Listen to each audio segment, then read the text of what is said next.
Hi, Catherine here with Circle Art Designs. Today we will be working on an Art Deco necklace.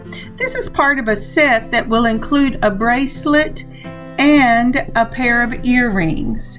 But today we're just working on the necklace. So let's get started. We will be using the 8mm black agate round beads. Also, from the Bargain Bead Box, we will be using the 8mm white shell pearls. These are man-made round beads. I love the luster on those.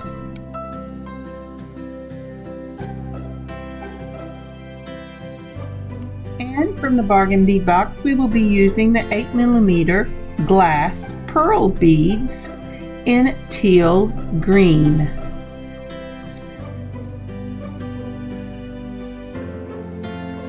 I pulled the 18-karat gold-plated brass swirl teardrop toggle clasp. I ended up using this on the bracelet, but I went ahead and left it in. I am using the Midnight Black Softflex Econoflex wire in medium for the beading wire, and you will also need 2 of your wire protectors. For my own stash, I have picked some rhinestone rondelle spacers in gold to use. These are 8mm to go along with the 8mm beads. And here you can see the 2 wire guards up in the right hand corner of the screen, and you will need chain. I'm using a chain necklace. If I have an option to use a necklace that I can cut into various pieces, I will do that every time, because I find, since I'm a small business, online business, I get more variety if I use the chains than buying lots of different on the spool chains. Now, most of the time I cut my wire and then put my thread guard on one end. But this time I'm going to just pull off a long length on the spool of the beading wire. And I'm going to string my beads, and then I will put my thread guard on, clip however much I need, and put the other one on. So let's get started. I will be making a 10-inch beaded section. Why 10 inches? Because I want to be able to adjust the necklace up and down depending on the space in my collar, whether it's round or pointed, high or short. So 10 inches is what I'm going with. We will begin with 7 of your black agate beads.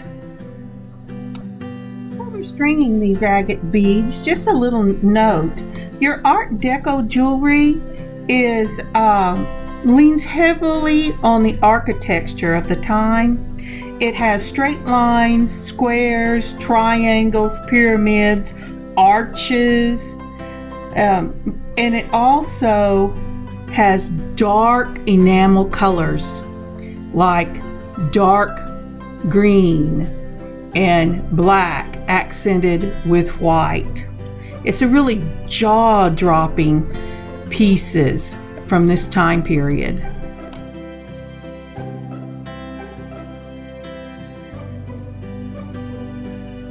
Now that we have 7 of our black agate on, we will start our set.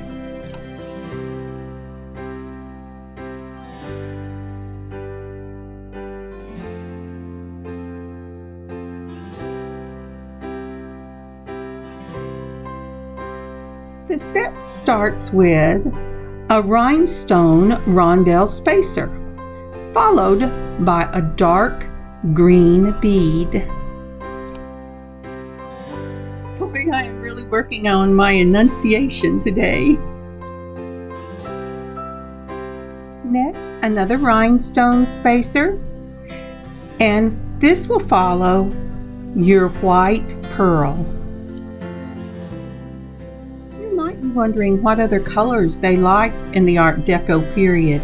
It was really the royal colors, dark, rich colors, especially black, green, blue, and red. Just beautifully rich colors. Now we will use another of our rhinestone spacers, and then we will put on another of your dark green enamel beads and a rhinestone spacer.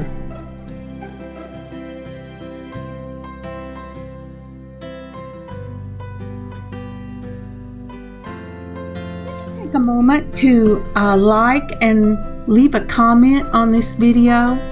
And if you haven't subscribed to this channel already, would you please do so?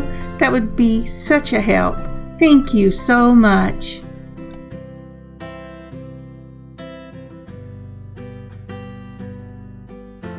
Now we will follow this with 3 of the black agate beads.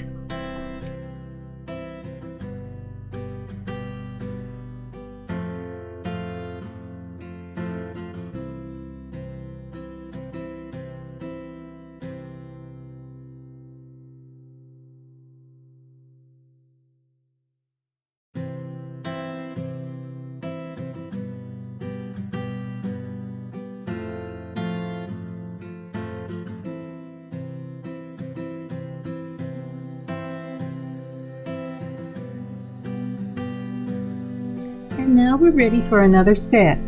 Remember, our set is made up of a rondelle spacer, your dark green bead, a rondelle spacer, your pearl, a rondelle spacer, your green bead, a rondelle spacer, followed by 3 more of your black agate beads. If you have seen any of the Art Deco pieces, you might have noticed that you don't see very many of them in gold. Gold was already falling out of favor whenever Art Deco came in. So most of your Art Deco pieces are of white gold, platinum, and silver. So why am I using gold today to do this piece? Well, because the pieces in the Art Deco Bargain Bead Box are in gold. I will be making some in silver. Okay, we're going to speed this up a bit. Now, after we finish putting on our 3 black beads, we're going to put on our last set of rhinestone, green, rhinestone, pearl, rhinestone, green, and rhinestone. This will be the last set of 3. Then we will go ahead and put on our remaining black beads, which is a set of 7.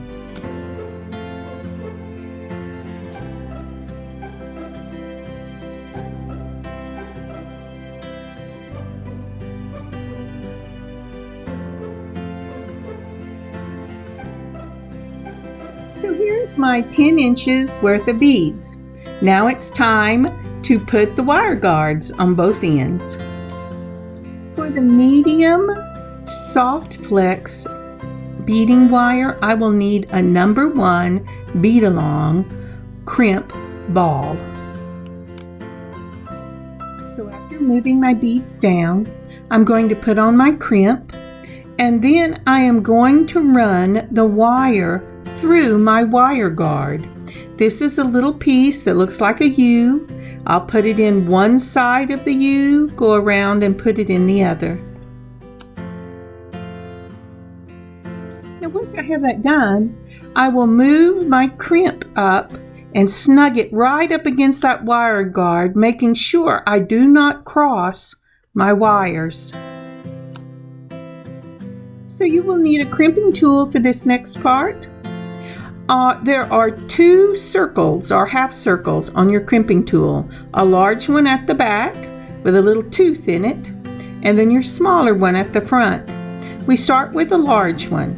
The crimping tool will use that little tooth and mash on your crimp between the wires, securing one wire in each side. Now when you turn it over, you should see an M shape in your crimp. If you have an M shape with a wire coming out of both sides, you have done it correctly and your wire is secure. Now making a half turn in your wire or in your crimp, you're going to put it in the front section so that you now have it going up and down as opposed to side, and mash that together. It will close the M shape and you should have a nice round little ball. Give it a couple of gentle tugs and make sure nothing moves around, and you're ready to move your beads into place. Now then, you have a few decisions to make. When I'm moving my beads down, sometimes clip my wire. But more often than not, that second wire, the tail, I put through 1 or 2 beads and then I clip it, because I always like having a little bit of wire there. But it's up to you. Clip it or not, it's fine, because you have secured your wire. It shouldn't go anywhere. Now then, move 2 to 3 inches closer to your reel and clip your wire. You want to make sure you give yourself plenty of tail to go through your wire guard and your crimp and a bead or 2.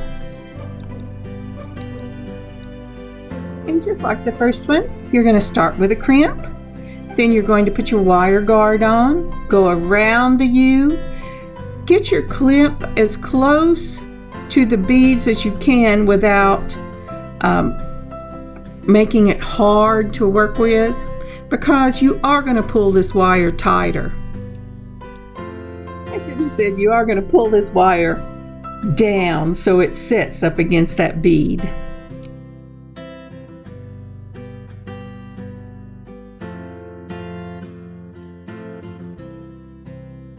Now I put my round nose or needle nose pliers into the wire guard. Then I take another set of pliers usually and pull down on the little tail, and it just cinches it right up. Make sure you don't get it too tight though. You need movement.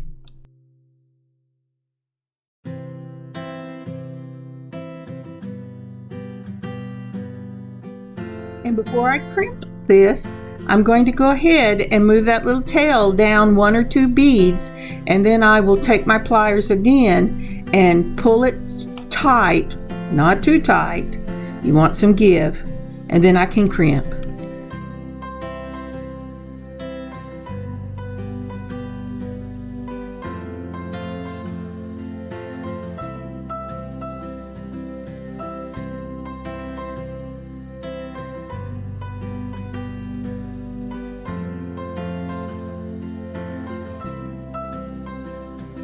If you notice, I pulled back on it a little bit. I had gotten it too tight, and I want movement in this necklace. And I also wanted to straighten up that wire guard so I knew that they were both facing the same direction on either end. It's better to do that before you crimp, because once you crimp, whatever you have, you have.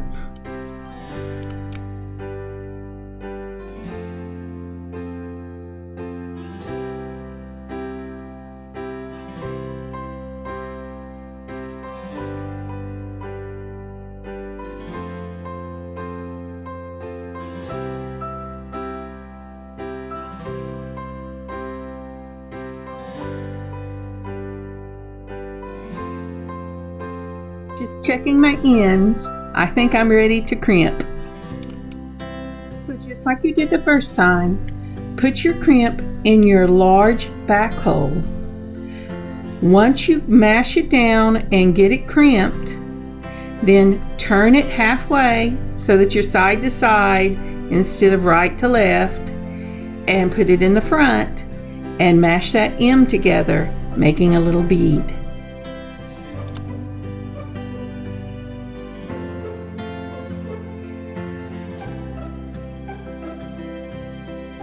And once that's done, put the flush end of your wire cutters as close to the bead as possible, being careful not to get your main wire, and then clip so that you don't have anything hanging out. Sometimes I have to clip twice.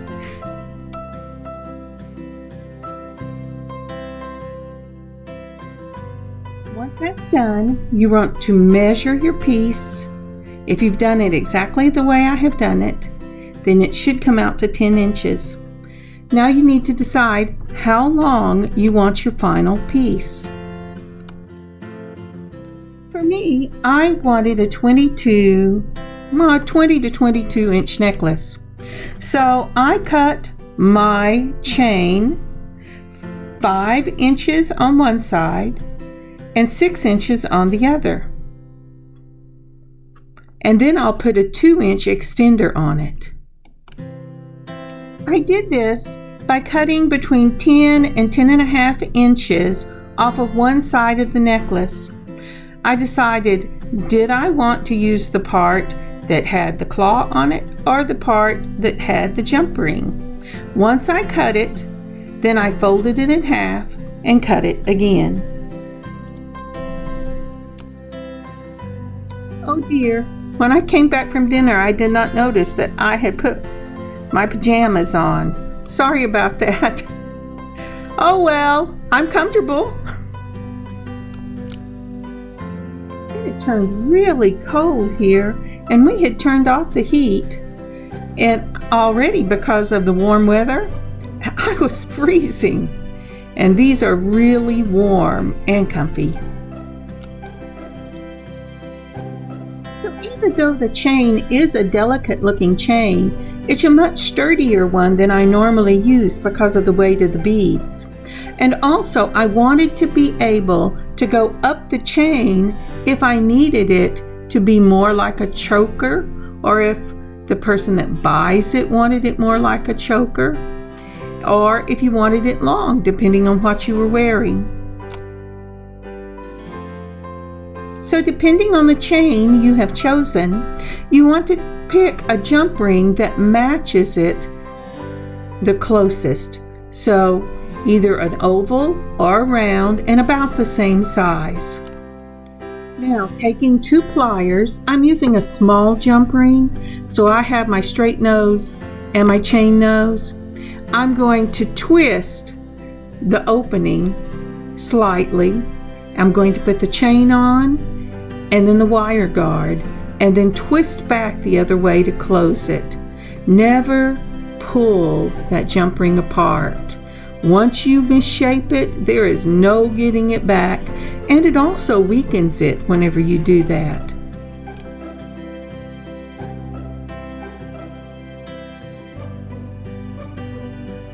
And we have our chain attached to our first side of a beading.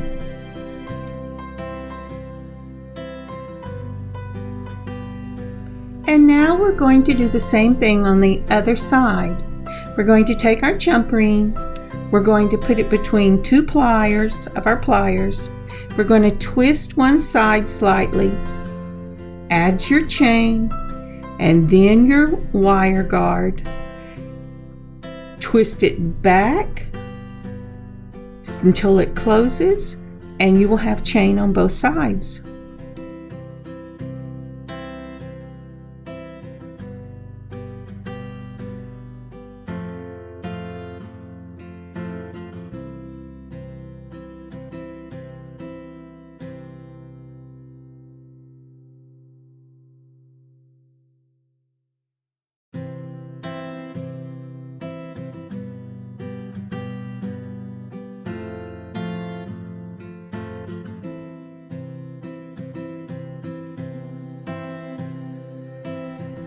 And now it's ready for your closure, and if you would like, an extender. Now because I want my pieces to match, I went ahead and took the lobster claw off of the piece of chain I did not use. I am saving this chain because I will use it in a future project. But I will need a jump ring to add it to one side of my necklace, and we will add it the same way we added the chain, by twisting the wrist, not pulling the jump ring apart, and adding the lobster claw.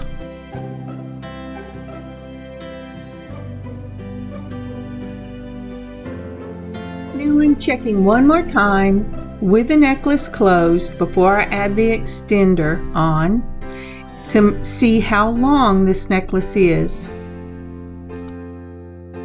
I wanted to add an extender or extension chain on it because I just wanted that extra security. Since I'm not necessarily making this for myself, I wanted whoever bought it to be able to wear it at whatever length they wanted. So you can buy these on Amazon and probably in your own bead store. You just add them at where you have put your jump ring at the end, and it is usually about 2 inches. And then I will put a green bead on it to finish it off. It was the tradition of the time.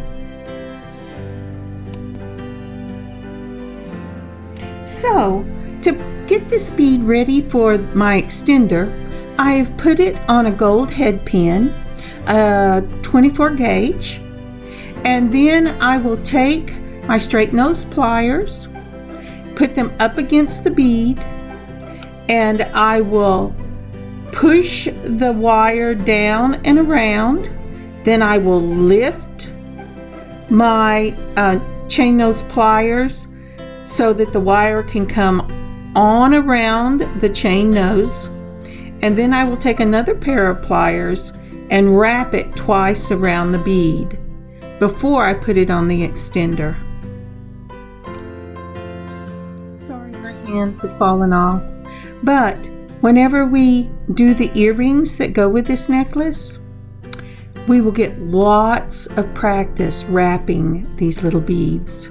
So keep an eye out for that. Using a small jump ring, we're going to just add this bead onto the jump ring and then in turn the jump ring onto the end of the extender. And this will finish off your necklace. Thank you so much for joining me on this beading adventure today. I hope you enjoyed a little bit of history about Art Deco jewelry, and I hope you go out and look in your own stash to see what you have that you might use to make Art Deco jewelry. Keep an eye out for the matching earrings and bracelet. Have an amazing beading adventure this day of your own. Catherine, Circle Art Designs.